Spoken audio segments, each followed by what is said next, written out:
안녕하세요, 섭입니다. 제가 요즘 너무 바빠서 영상을 못 찍고 있었어요. 뭐 개인적으로 좀 바쁜 것도 있었고요. 제 일적으로도 이제 연말 되다 보니까 출강이 막 생기더라고요. 왜 그런지 모르겠는데 저는 연말 되면 출강이 막 이렇게 들어와서 원래 제 스케줄 플러스 출강까지 그걸 소화하다 보니까 너무 시간이 없었습니다. 그래서 지금 벌려놨던 129 시리즈 그 탑 핸들백 그것도 지금 해야 되는데 계속 생각을 하고 있는데 지금 못 하고 있어서 기다리고 계신 분들께 좀 죄송하다는 말씀 드리면서 조금 이렇게 제 일정이 좀 이렇게 정리가 되고 여유가 생기면 그때 마저 이어서 해보도록 하겠습니다. 그래서 이번에는 이제 출강과 관련된 이야기를 잠시 해볼까 합니다. 보통 가죽공예를 취미로 하시는 분들이 당연히 많으실 거예요. 하지만 이 가죽공예를 경제활동을 하고자 이렇게 하시는 분들도 계시고요. 그 방향성 측면에서 제작이나 이런 게 아니라 외부에 나가서 이 가죽공예를 수업을 하고 그렇게 돈을 버는 그런 것을 생각하시는 분들도 많으십니다. 저도 종종 그렇게 의뢰가 들어오면 진행을 하고 있고요. 그래서 이 출강과 관련된 이야기를 제가 조금 전해드릴 수 있을 것 같아요. 뭐 나름의 뭐 꿀팁이라면 꿀팁일 수도 있고 뭐 나름의 노하우일 수도 있고 뭐 제 가치관이라든지 그런 부분들을 좀 공유를 해드릴까 합니다. 우선 첫 번째는 이 서류 그리고 비용 정산과 관련된 이야기입니다. 보통 대부분의 출강 같은 경우는 각각의 개인이 돈을 모아서 수업을 의뢰하는 경우는 거의 없는 것 같아요. 거의 대부분은 뭐 그룹이나 단체에서 연락이 오거든요. 뭐 학교라든지 뭐 회사 아니면 뭐 공공기관 뭐 이런 데서 연락이 옵니다. 어찌됐든 여기서 저한테 수업을 한 대가로 비용을 이렇게 줘야 되는데 뭐 현금을 그냥 이렇게 꺼내서 인출해서 줄 수는 없잖아요. 이 공공의 돈이기 때문에. 그렇기 때문에 이 공공의 돈을 저한테 주기 위해서 그와 관련된 비용 처리를 해야 되고 기록이 남아야 되기 때문에 그와 관련된 서류들을 제출을 해달라고 요청을 하곤 합니다. 그 서류들이 뭐냐면 뭐 사업자 등록증, 통장 사본, 그리고 강의 계획서 뭐 이와 비슷한 것들, 그 다음에 전자세금 계산서나 거래명세서 요 정도. 그 외에 추가적으로 있을 수는 있는데 거의 대부분 이 정도 선에서 끝난다고 보시면 되고요. 이 서류들은 비용 처리, 즉 지출 증빙을 위해서 제가 제출을 해야 되는 대부분의 서류들이라 보시면 돼요. 사업자 등록증이랑 통장 사본은 굳이 설명드릴 건 없는 것 같고요. 뭐 세 번째 강의 계획서 같은 경우는 이거는 그 그룹마다 다를 거예요. 담당자마다. 그래서 그거는 그 담당자랑 협의해서 정리된 내용으로 전달을 해드리면 그렇게 갈무리가 되는 편이고요. 그리고 전자세금 계산서나 거래명세서, 즉 여기서 비용을 얼마를 썼을 때 이 세부 내역이 있어야 되잖아요. 그냥 뭐 예를 들어서 60만 원이다 그러면은 이 60만 원에 대한 세부 내역이 정리된 게 필요한데, 제가 만약에 전자세금 계산서를 발행할 수 있는 상황이다 라고 하면은 거기에 세부 내역이 들어가 있기 때문에 그걸 홈택스로 발행하면 바로 제 통장으로 나중에 입금 처리가 됩니다. 그런데 제가 만약에 뭐 전자세금 계산서를 발행하지 못하는 상태, 뭐 간이과세자나 그런 것 같은 경우는 전자세금 계산서를 발행 못 하거든요. 그럴 때는 거래명세서, 뭐 계산서라고 할 수도 있죠. 거기에 세부 내역을 싹 적어서 제출을 하고 플러스 이런 것들을 필요로 하곤 합니다. 어쨌든 비용 처리를 받아야 되기 때문에 카드 결제, 법인카드로 결제를 받아야 되거든요. 그래서 이런 간이 카드 단말기 이런 것들을 들고 가서 카드 결제 받고 하면은 나중에 비용은 제 통장으로 들어오겠죠. 이런 식으로 비용 처리를 한다고 보시면 좋을 것 같아요. 그래서 이런 점은 참고로 해보시면 좋을 것 같고, 그리고 두 번째는 담당자가 2명이라는 겁니다. 담당자가 2명. 이게 무슨 소리냐라고 하실 수도 있을 것 같아요. 뭐 맨 처음에 컨택이 와서 저랑 연락하는 담당자는 당연히 1명일 거잖아요.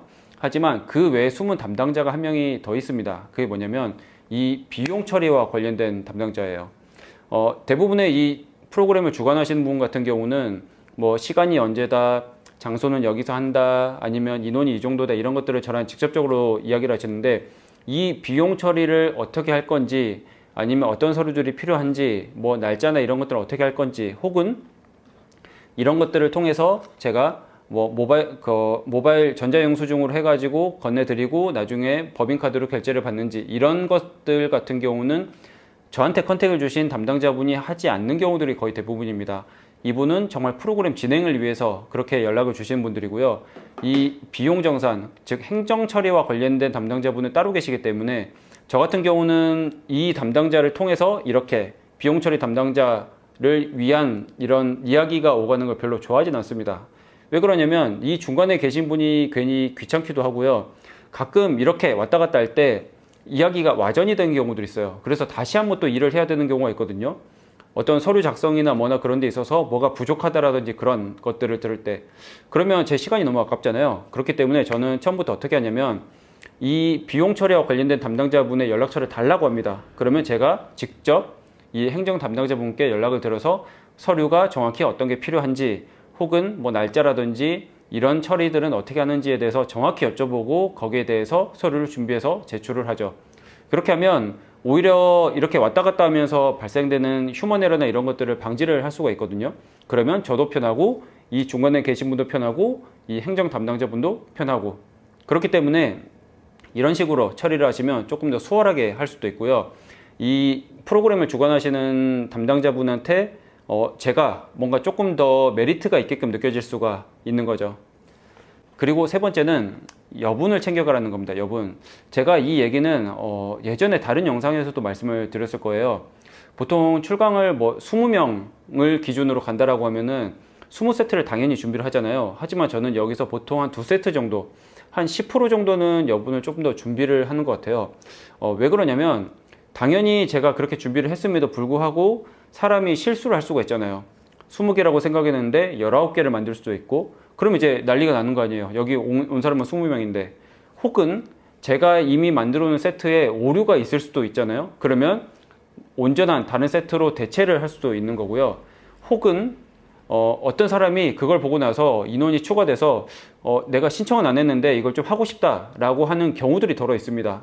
그럴 때 세트가 없습니다, 아닙니다 라고 하는 것보다는 여분이 있으니까 이걸로 하세요 라고 하시는 게 오히려 낫죠. 그리고 비용 처리와 관련된 내용은 나중에 그거는 추후 논의하면 되기 때문에 보통 저 같은 경우는 한 10% 정도의 여분을 꼭 들고 옵니다. 꼭. 제 휴먼 에러라든지 그 상황에서 벌어질 수 있는 여러 가지 일들 때문에 여분, 스페어를 추가로 가지고 있는 거죠. 그래서 이거는 제 나름대로의 정말 중요한 포인트라고 생각하기 때문에 이렇게 이야기를 드렸습니다. 그리고 네 번째는 각자의 속도가 달라도 된다라는 겁니다. 보통 출강을 이렇게 시뮬레이션을 한번 해볼게요. 뭐 예를 들어서 20명이에요. 20명. 근데 20명인데 보통은 테이블들을 이렇게 좀 모아서 앉아있는 경우들이 많죠.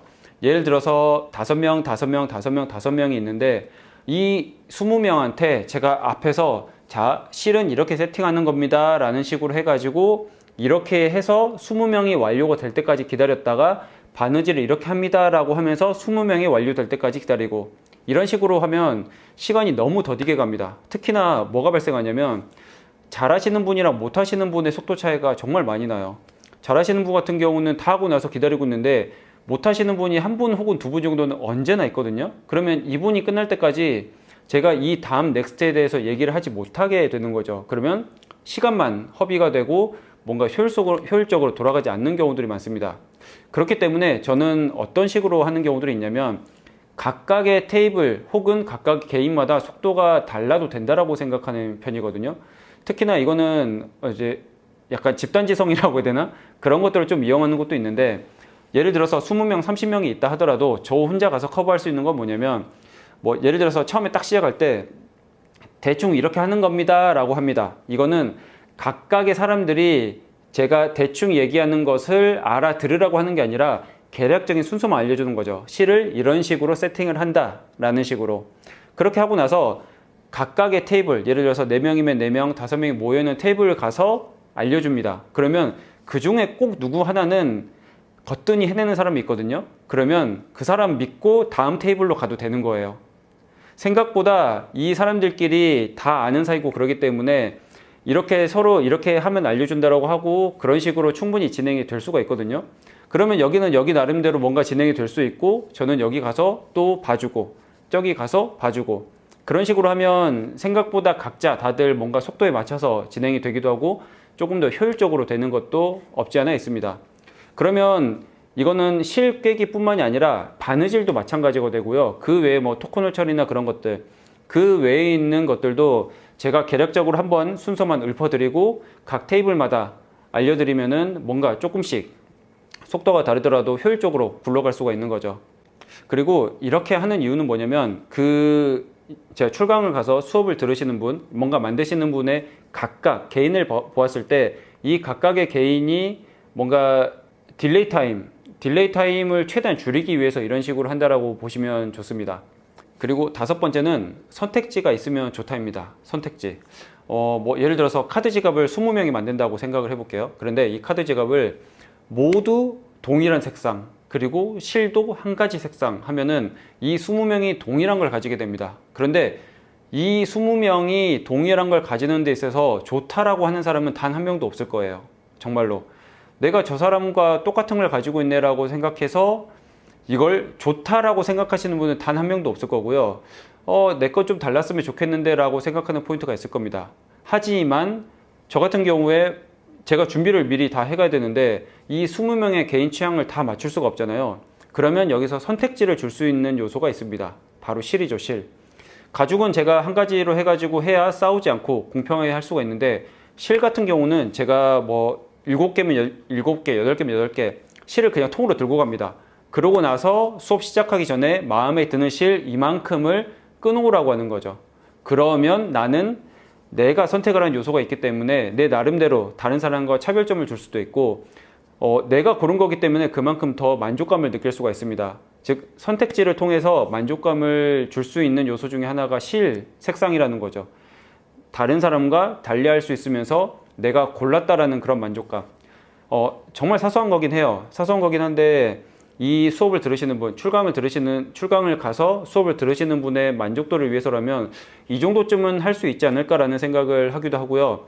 모든 사람이 동일한 것을 하는 것보다는 이런 식으로 조금 더 만족도를 끌어올린다면 내가 다음에 출강을 또 한 번 더 갈 수 있는 그런 확률이 높아진다고 볼 수가 있죠. 왜냐하면 전체적인 만족도가 좋을 것이고, 이 프로그램을 주관하시는 담당자분께서도 참 괜찮았다 라고 생각을 하실 테니까. 그래서 제가 이 출강과 관련된 뭐 제 나름대로의 꿀팁이라면 꿀팁이나 그런 생각, 노하우들을 공유를 해드렸는데, 혹여나 가죽공예를 통해서 출강이나 이런 부분들을 생각하시는 분들께 조금이라도 도움이 되셨으면 좋았겠다라는 생각을 가지면서 다음에는 다른 영상으로 찾아오겠습니다.